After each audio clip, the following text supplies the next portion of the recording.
Thank you very much for giving me the opportunity to come and speak to you today at FESE's 2012 convention. It takes place, I think, at a very significant and turbulent time in the life of European markets and indeed of the European Economic and Monetary Union. Leaders of the G20 nations are meeting in Mexico to discuss international coordination and cooperation for crisis mitigation, while next week markets and the world will be watching the EU summit to see if Europe's leaders can rise to meet the challenges of the current economic and financial crisis. I speak to you today in my capacity as Vice Chair of the European Parliament's Economic and Monetary Committee and as a rapporteur on the upcoming legislation on market abuse.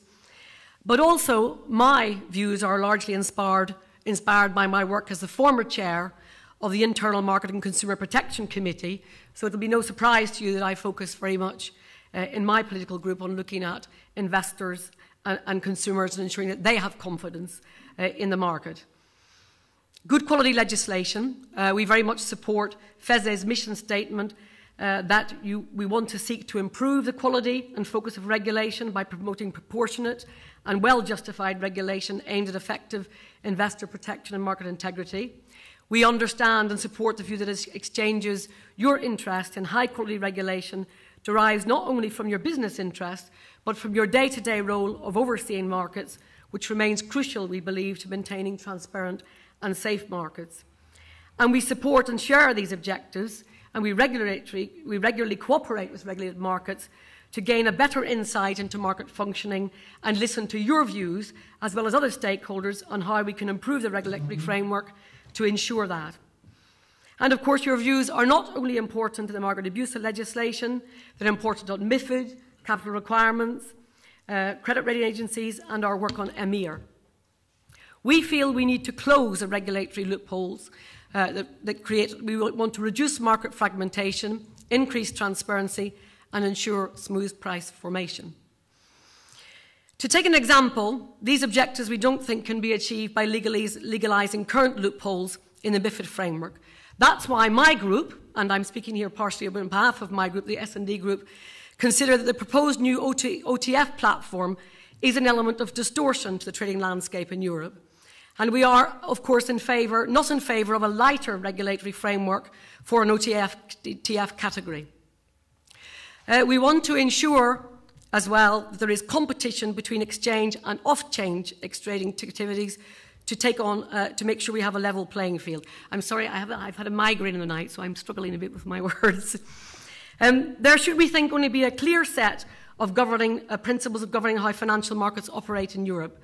There is no need, we believe, for a confusing patchwork of MTFs, BCNs, SIs, OTFs, regulated markets. We don't think that more choice should be at the expense, in fact, of making the life of regulators and supervisors more difficult. I don't think you need to be an expert in financial markets to realise the importance of good regulation and to ensure we have safe and resilient markets.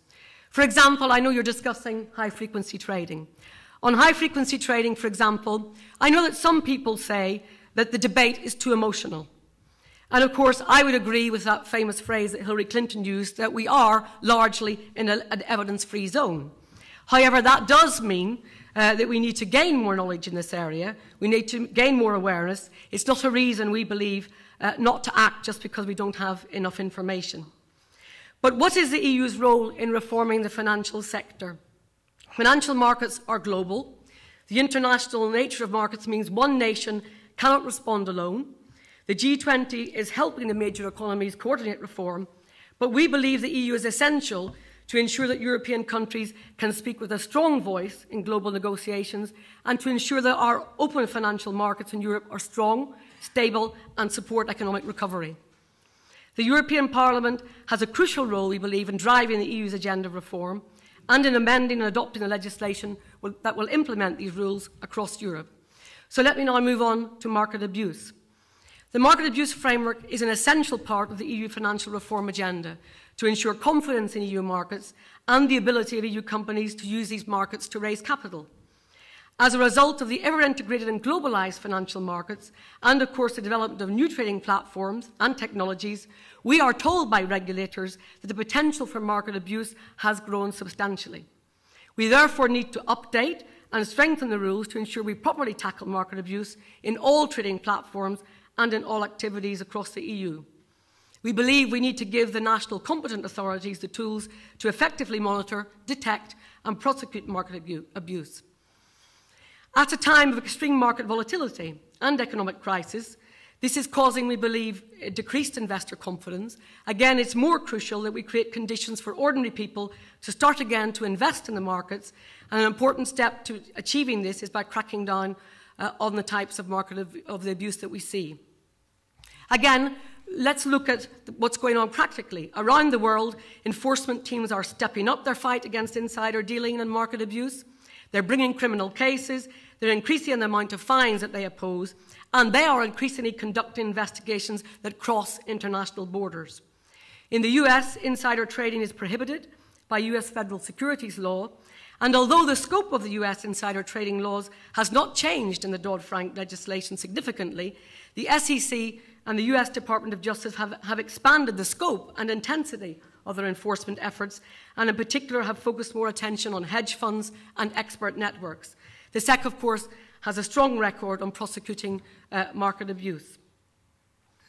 So if we look now at the European Commission's proposal, in October 2011, the European Commission put forward proposals to revise the 2003 Market Abuse Directive, to turn that into a regulation which is directly applicable across the EU, and to introduce alongside that a new directive which requires criminal sanctions to be in place for the most serious offences of market abuse committed with intent.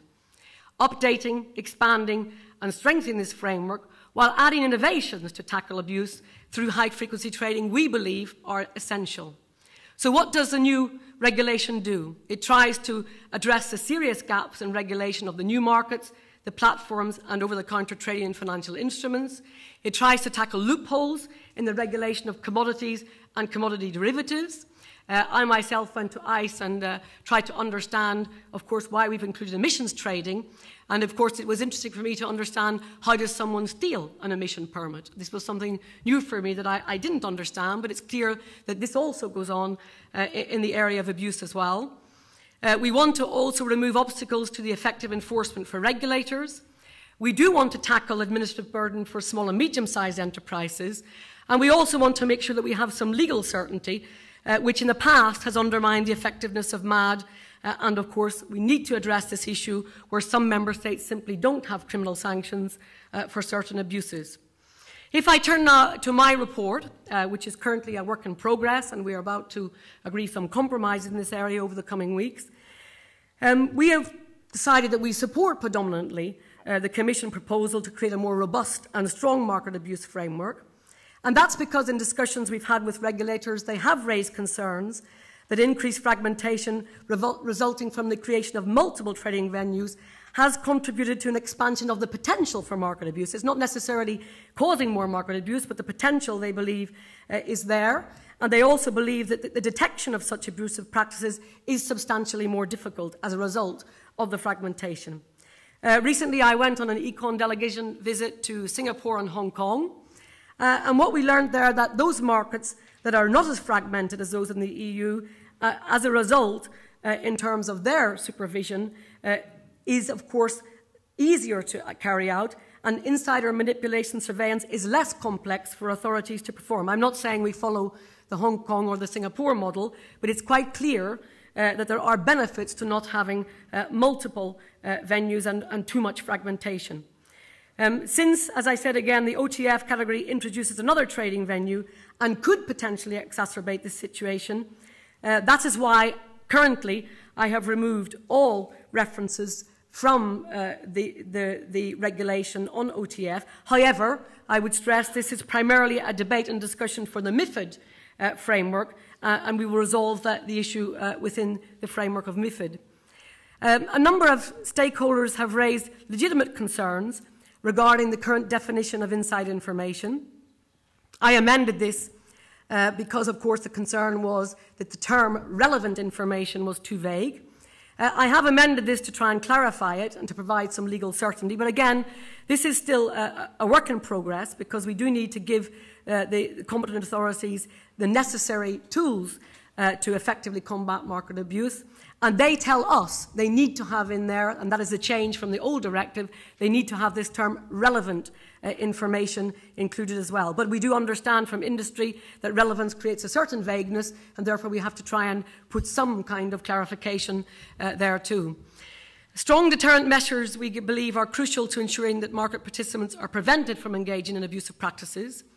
And that's why the introduction of an obligation on the operators of trading venues to have in place rules to avoid abusive order entry, we think is appropriate. We're looking at that. I know that there will be issues around whether we introduce fees or not. I know that my group is looking at ratios, etc. But again, I would stress, although I have reflected this in the market abuse regulation because it was raised with us with regulators, this again is an issue for the MiFID framework and will be resolved within this context. But I am talking to my colleagues in MiFID and saying we need to have a strong framework here to help us to be able to tackle market abuse. I also introduced the concept of a trading window which prohibits managers from conducting any transactions on their own account during certain periods. Here we will say that the Commission, with the input from ESMA, should adopt the measures here to outline the design and the conditions for the application of these trading windows, and to focus in particular on the start and end of the time period, as well as the possibility of banning trade inside of the trade window in certain circumstances. Again, we have thresholds and limits. The threshold for reporting of managers' transactions has been amended from around €5,000 in the Commission original proposal in the directive now to the regulation to €20,000. Some of my colleagues want to increase that to €50,000. Personally, I am not in favour of what I consider to be arbitrary thresholds, but I have yet to hear a justification for a threshold, and I think we do need to obviously make sure that we have more transparency around managers' transactions in the end, that they can, of course, affect the price and have an impact on investors as well. We've introduced provisions for the protection of whistleblowers. In this area, we've had a lot of discussions with the US authorities here, and we're trying to make sure, as I said, we have some global approaches to the issues.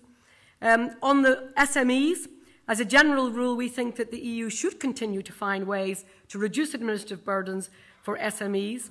However, we don't think that should be a derogation in terms of market abuse to keep an insider list. We don't think that's appropriate. And we think that it is in the regulation's fundamental principle to protect investors. We need to have that. However, we've said that we could find a way to help SMEs drop that list or provide it in a less bureaucratic way. Of course, the reason, we've been talking to some of my Nordic colleagues of why we don't want to exempt SMEs is that they tell me that 99% of the market in Finland is small business. So you're exempting a large group and the entire group in the market, and this is another reason why we don't think it's appropriate. We think in any case that all market participants should apply the same rules. We believe that is a fundamental issue of investor confidence and transparency and ensuring full coverage of the market. We've also seen the development of what we call small boutique-type businesses, and these boutique-type businesses, people like JP Morgan, Goldman Sachs are getting into that business. So they may be a small business, but they are in charge of billions of euros potentially of turnover, and therefore, again, we don't think this warrants an exemption from rules to keep insider lists a key tool for supervisors. And I do feel actually that we're on the right track on this issue, because even the European Association of Craft, small and medium-sized enterprises, have publicly given their support to insider lists, stating that they see them as one of the core elements of the current directive. So I think sometimes when the Commission thinks they're doing something to help SMEs, in fact, they've said to us they don't need this derogation, and they're very happy to provide insider lists. Let me now deal with cross-border surveillance, because I know that's a fundamental issue for you as exchanges, and we're very interested in continuing to have the debate and to hear your views in this area. In the current equity trading landscape, it's very difficult, not to say impossible, for competent authorities to detect cross-venue market manipulation. And again, national competent authorities have cited cases of market abuse involving participants, in one case, in up to 7 different member states. So that's clear that we do need better surveillance. And as markets become more integrated, we see that there is an increasing trend towards more cross-border market abuse. And of course, we know that what will happen is that those who are intent on committing abuse will go for the weakest link in the chain. And that's why we want to ensure that we have more effective cooperation and data exchange to allow competent authorities to fulfil their surveillance tasks. We think that failure to establish a cross-border surveillance mechanism will only exacerbate the existing gaps and loopholes and will aid, in fact, those who wish to commit abuse across borders. So in order to begin to address this shortcoming, and I say to begin to address it because it is a big job and we need to have a lot more thinking in this area, we've looked potentially at the idea of the competent authority of the most relevant market in terms of liquidity for a financial instrument being provided with the daily comprehensive order book data from all the MTFs and regulated markets where the share is actively traded. The objective is to ensure that a competent authority has all the necessary information to be able to detect cross-market manipulation through order books. And I am aware that, as I said, it's a complex area and it's a difficult task, but as I said, we need to start the debate, and we should start it within the context of this regulation. But I'm also aware, and having discussions with stakeholders, that we need a flexible model, that we need to look at how we maximise real-time surveillance, and of course we have to look at costs in this area as well, who bears the costs and what costs it will involve. But nonetheless, we do think that having access to order book data from regulated markets and MTFs, and by receiving transaction reporting by all firms, therefore covering OTC trading, that competent authorities can have the necessary information to build a bigger picture which will include OTC. A consolidated view of all significant order books in a given instrument is crucial, we believe, to enable effective market surveillance. And in order to maintain a certain flexibility, this proposal foresees, as stated in Article 48.2 of the current MiFID rule, that competent authorities can delegate that surveillance to third parties. So I think we do have the possibility for some flexibility there. And we also feel that this proposal would allow any national competent authority to request this data from another one, should they need it for investigation purposes. And finally, the proposed text requests that ESMA draw up a report assessing the functioning of cross-market order book surveillance, including how ESMA could assist and support the execution of this task. So we are giving ESMA a role here, but that is in coordination, cooperation with the national competent authorities. High-frequency trading. IOSCO's report on regulatory issues raised by the impact of technological changes in market integrity and efficiency identifies 3 areas which are exposed to risks linked to high-frequency trading. Market efficiency, the negative impact on the price discovery process, motivation for non-HFT to move to dark trading, the lack of depth of the HFT liquidity. Secondly, fairness and integrity of markets, non-discriminatory access to co-location, technological arms race only accessible to a few, front-running through detection of large orders, patterns, and large-scale market abuse, a conflict of interest in HFT-owned trading platforms. And then, thirdly, the stability and resilience of markets, trend increasing effect, rogue algorithms, direct electronic access of non-regulated firms to trading venues. So there are a lot of issues there that need to be looked at. But of course, the second risk that we were interested in the market abuse regulation is that although HFT does not introduce new market abuse practices, it does allow them, according to IOSCO, to be executed on a larger scale and in a manner more difficult to detect. So therefore, in my draft report, I've introduced provisions for ESMA to set up an advisory committee, because we have to look at this largely evidence-free zone. That will be made up of national experts to investigate the link between HFT and the potential for market abuse, with a view to increasing knowledge on the issue and to enable ESMA to inform the Commission of emerging abusive practices, which can then be incorporated into the scope and definition of market manipulation. And of course, we want this market abuse framework to be future-proof.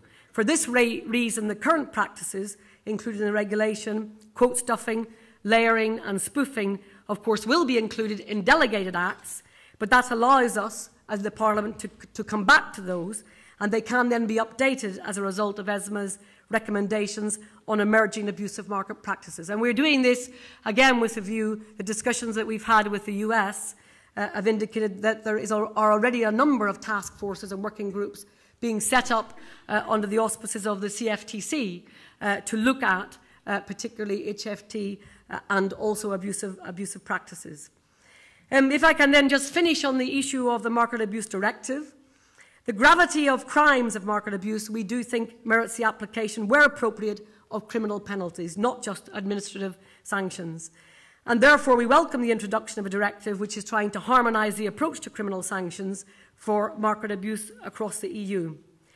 This directive adds a significant innovation to the current framework by providing a list of infringements that must be sanctioned, a detailed list of measures and sanctions that must at least be available to the competent authorities, and the criteria for the application of sanctions.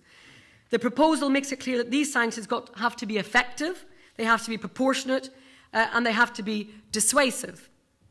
And of course, you will know that there are currently considerable divergences between Member States' approaches to market abuse. This again creates a loopholes, and it creates, in effect, the soft options where abusers may commit abuse in order to get away with it because the penalties are less.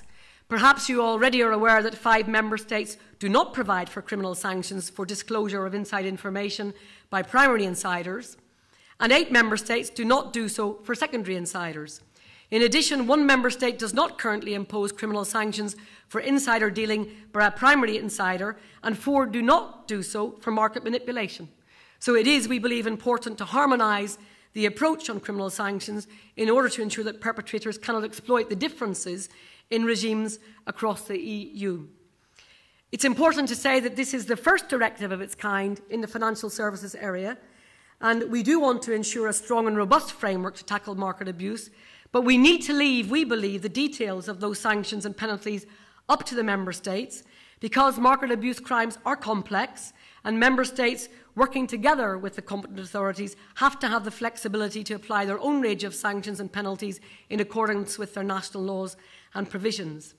If I look at my own Member State, since 2009 the UK has successfully secured convictions in 11 cases and is carrying out many more prosecutions for insider dealing.